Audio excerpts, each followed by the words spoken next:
Hello बच्चों, आज हम डिस्कस करने वाले हैं किरचॉफ्स लॉ से रिलेटेड कुछ ऑब्जेक्टिव क्वेश्चंस जो कि आपके कॉम्पिटिटिव एग्जाम के लिए बहुत ही इंपॉर्टेंट है।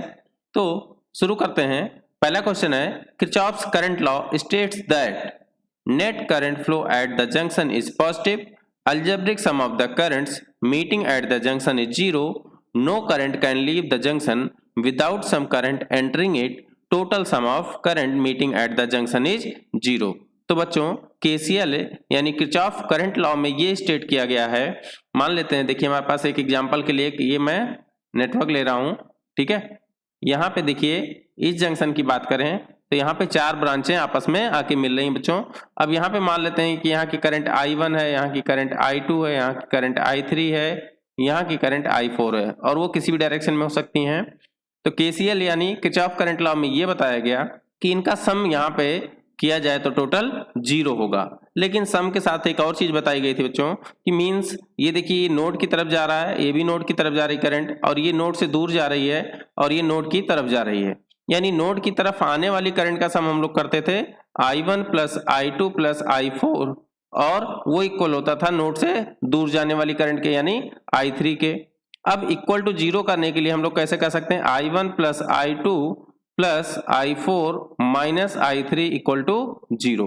अब देखिए अगर आपने आंसर लगाया total sum of current meeting at junction is zero, इसका ये मतलब होगा बच्चों कि I1 plus I2 plus I3 plus I4 है ना, क्योंकि देखिए चार करंट हैं और इनका जीरो होना चाहिए, जो कि हो जाएगा आपका गलत। क्यों?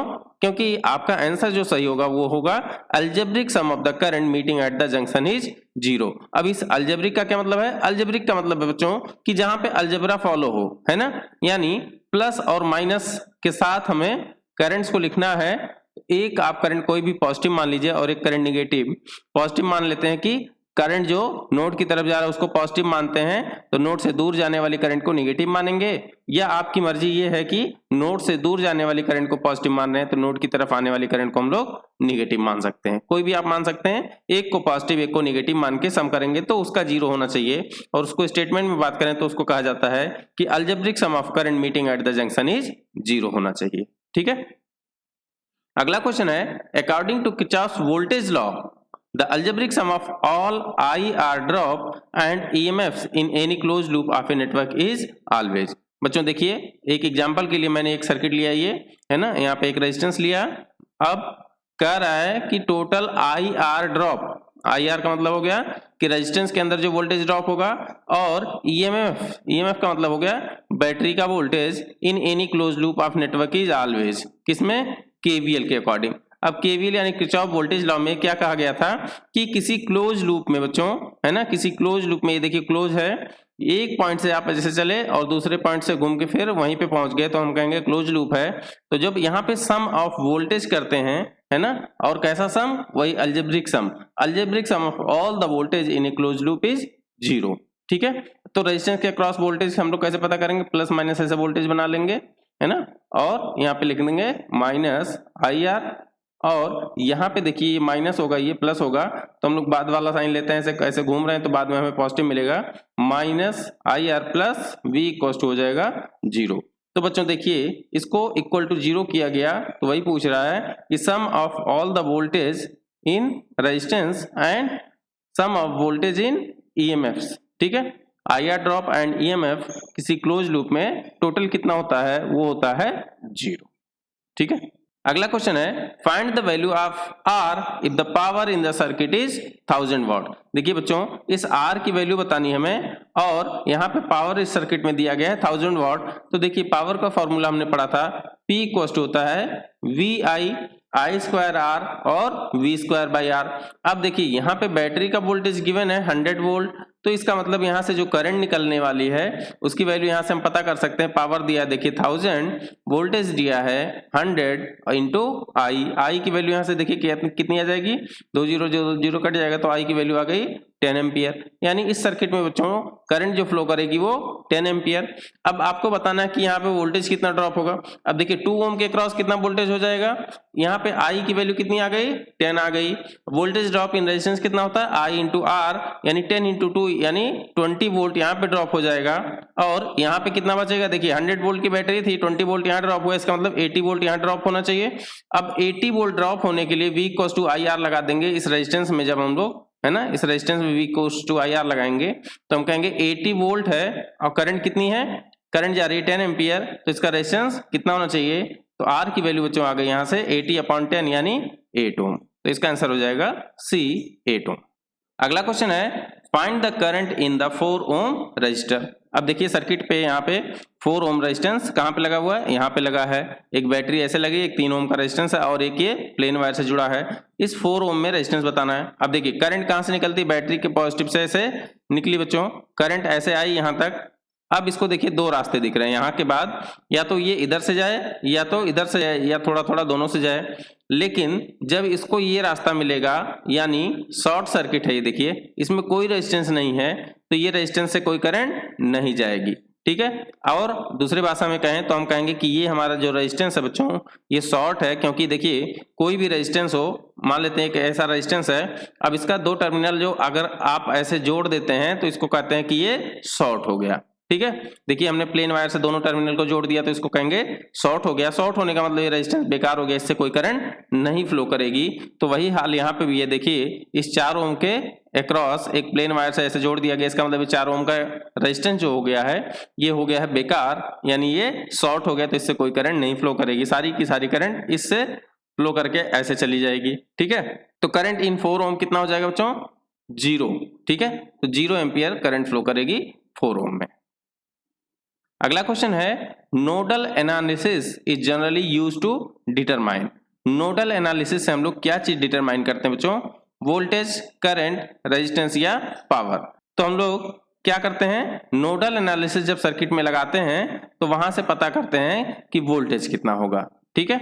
तो नोडल एनालिसिस वोल्टेज पता करने के लिए लगाई जाती है और वहीं लूप एनालिसिस या मेश एनालिसिस करंट पता करने के लिए। देखिए मान लेते हैं कैसे सर्किट है, तो आपने ऐसे इक्वेशन लिखते होंगे VA minus this volt divided by this resistance, है ना, R1 R2 R3। तो ये नोडल एनालिसिस हम लोग कब लगाते हैं, जब हमें ये वोल्टेज पता करना होता है, नोड का वोल्टेज। अब नोड का वोल्टेज बच्चों कैसे पता करते हैं हम लोग, यहाँ पे हम लोग नोडल एनालिसिस में मतलब क्या होता है कि करंट का सम 0 करते हैं, ठीक है। जो आपने KCL पढ़ा वही चीज है सेम यहाँ पे, बस देखिए यहाँ पे आने वाली या जाने वाली सारी करंट का सम, अलजेब्रिक सम कितना होना चाहिए, 0 होना चाहिए। तो वही हम मान लेते हैं कि इन तीनों ब्रांचों में जो करंट है उनका सम कितना होना चाहिए, 0। तो यहाँ से लिखते हैं VA minus V divided by R1। अब देखिए ये टोटल टर्म क्या बन गया, ये बन गया करंट एक, ठीक है। कौन सी करंट, ये वाली करंट, पहली वाली। ऐसे इस ब्रांच से R2 से जो करंट आएगी वो कितनी हो जाएगी, VA/R2। तो देखने में तो ये वोल्टेज लग रहा है लेकिन है ये करंट, और इसलिए हम लोग कहते हैं कि यहाँ पे नोडल में हम लोग क्या निकालेंगे, वोल्टेज निकालेंगे और करंट की इक्वेशन लगाएंगे। अगला क्वेश्चन है mesh analysis is generally used to determine. अब मेश की बात किया है तो मेश में हम लोग क्या करते हैं, देखिए मेश का मतलब हो गया जब हम लोग KVL इक्वेशन लिखते हैं, ठीक है। मेश में हम लोग KVL इक्वेशन लिखेंगे तब क्या पता कर रहे होंगे, जनरली हम लोग करंट की बातें करते हैं। जब हमें करंट पता करना होता है तो हम लोग क्या लगाते हैं, मेश एनालिसिस लगाएंगे, और जो वोल्टेज पता करना होगा तो नोडल एनालिसिस लगाएंगे, ठीक है। अगला क्वेश्चन है what is the current in the circuit. इस सर्किट में आपको करंट बताना है, तो बच्चों पहले सर्किट डायग्राम को ध्यान से देख लीजिए फिर सॉल्व करने बैठिए, है ना। आप लोग क्या करते हैं, फटाफट एक करंट बनाया और इक्वेशन लिखना शुरू कर दिया। यहाँ पे देख लेते हैं, अगर ये करंट मान लेते हैं I है, ठीक। अब देखिए यहाँ पे जो वोल्टेज है ये देखिए 10 वोल्ट इस साइड पोलरिटी है इसकी, है ना, पॉजिटिव। इस 30 वोल्ट की पॉजिटिव इधर है और इस 20 वोल्ट का पॉजिटिव इधर है। अब देखिए एंटी क्लॉकवाइज डायरेक्शन में बात कर लें, 2 बैटरी हमारे पास है, एक है 10 वोल्ट की और एक है 20 वोल्ट की, ऐसे कुछ, है ना, और बीच में एक रेजिस्टेंस लगा हुआ है। और वहीं हम बात कर लें इस 30 वोल्ट की, तो 30 वोल्ट देखिए एक रेजिस्टेंस के बाद ऐसे लगा हुआ है और ये है 30 वोल्ट। अब देखिए बच्चों, ये 3 बैटरी टोटल लगी है सर्किट में, तो इनका सम कितना आ रहा है, जिस तरफ नेट सम आ रहा होगा उधर की तरफ करंट फ्लो करेगी। तो देखिए 10 + 20 हो गया 30, यानी 30 की बैटरी एक हम लोग इन दोनों को हटा के यहाँ लगा सकते हैं कि 30 वोल्ट की बैटरी ऐसे लगी है और एक 30 वोल्ट की बैटरी ऐसे लगी है। अब देखिए 30 इधर, इसका पॉजिटिव इधर है, इसका पॉजिटिव इधर है। अगर ऐसे आप 2 बैटरीज को जोड़ देंगे बच्चों, तो यहाँ से यहाँ का जो वोल्टेज आपको मिलेगा वो कितना मिलने वाला है, V मिलेगा 0। ठीक है, वोल्टेज कुछ नहीं मिलेगा, क्योंकि इधर से देखिए ये +30 है, अगर इसको आप प्लस काउंट करेंगे तो ये -30 हो जाएगा, अगर इसको प्लस काउंट करेंगे तो ये माइनस हो जाएगा। यानी इक्वल एंड अपोजिट वोल्टेज की पोलरिटी को आपने ऐड कर दिया है, तो वोल्टेज सब्ट्रैक्ट हो जाएंगे और दोनों का वोल्टेज इक्वल है, तो वोल्टेज कितना आ जाएगा, डिफरेंस 0 आ जाएगा। तो जब किसी भी सर्किट में वोल्टेज डिफरेंस ही नहीं है तो करंट कहां से होगी, तो इसका मतलब इसका करंट की वैल्यू अगर पूछा है तो हो जाएगा 0 एम्पियर। आप इसको केवीएल इक्वेशन जब लगाएंगे वहां से भी करंट निकालेंगे तो 0 आएगा, क्योंकि वोल्टेज का सम जो होगा वो टोटल 0 हो जाएगा। अगला क्वेश्चन है, does the 15 ampere source have any effect on the circuit. पूछ रहा है कि ये जो 15 एम्पियर का जो करंट सोर्स है क्या इस सर्किट पे कोई इफेक्ट डालेगा या नहीं। तो पहले आप मुझे बताइए कि एक ये मान लेते हैं कोई करंट सोर्स है और देखिए उसको ऐसे जोड़ दिया गया किसी एक प्लेन वायर से, और यहाँ पे अब कोई सर्किट लगाई गई है। तो आपको ये बताना है कि क्या ये जो करंट है क्या ये इस सर्किट से पास होगी या नहीं होगी। देखिए बच्चों, यहाँ से करंट आई निकली, ऐसे गई, यहाँ तक इसको 2 रास्ते अब मिलेंगे, एक ये रास्ता एक ये रास्ता। हमने बताया कि अगर 0 रेजिस्टेंस का रास्ता किसी को मिलेगा किसी भी करंट को, तो वो सिर्फ 0 रेजिस्टेंस वाले पास से ही फ्लो करेगी और किसी रास्ते से जाएगी नहीं। तो यहाँ आते ही देखिए इसको शॉर्ट सर्किट मिला, यानी 0 रेजिस्टेंस का पाथ, तो सारी की सारी करंट यहाँ से जो आई थी वो ऐसे पास होके यहाँ रिटर्न आ जाएगी, इधर नहीं जाएगी। ठीक है, इधर बिल्कुल नहीं जाएगी। इसका मतलब सेम यहाँ पे भी है, देखिए ये करंट यहाँ पे 15 एम्पियर की है, उसको यहाँ से देखिए जाएगी और ये 0 रेजिस्टेंस का पाथ मिलेगा उसको, यहाँ से ये रिटर्न आके इसमें मिल जाएगी। तो इसका मतलब इस सर्किट में कितनी करंट और एक्स्ट्रा फ्लो हो रही है इस सोर्स की वजह से, है ना। इस सोर्स से भी कोई करंट ऐसे जा रही होगी, इस तरीके से यहां से भी हो सकता है जा रही हो, यहां से भी जा रही हो। तो ये वाली ब्लैक वाली जो करंट बना रहा हूं ये तो सर्किट में ऐसे चली आएगी, लेकिन जो रेड वाली करंट हमने बताई इस सोर्स की वजह से, वो करंट यहीं सर्कुलेट करती रहेगी।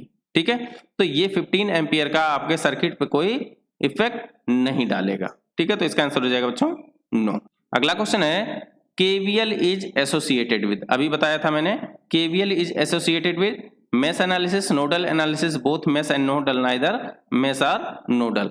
किरचॉफ वोल्टेज लॉ, है ना, वोल्टेज का सम हम लोग 0 करते हैं। तो वोल्टेज का सम बच्चों 0 कहाँ पे करते हैं हम लोग, देखिए ऐसे कोई एक सर्किट मान लेते हैं बनी एग्जांपल के लिए, है ना, ऐसे बना है सर्किट। तो हम लोग जब केवीएल लगाते हैं तो क्या करते हैं, यहाँ का वोल्टेज प्लस यहाँ का वोल्टेज प्लस यहाँ का वोल्टेज, सम आप वोल्टेज करते हैं और इसको इक्वल टू लिख देते हैं 0। तो यानी केवीएल जो होता है आप लिखते हैं summation of voltage 0 in a close loop. यहाँ पे हम लोग क्या करना पड़ेगा, नोडल है या मेश है, मेश एनालिसिस। तो केवीएल में हम लोग लगाते हैं मेश एनालिसिस। नेक्स्ट क्वेश्चन है, केसीएल इज एसोसिएटेड विद, ऐसे ही बच्चों केसीएल लगाते समय हम लोग क्या करते हैं, summation of current equals to 0। ठीक है, करंट का सम 0 करेंगे कहाँ पे, केसीएल लगाते समय।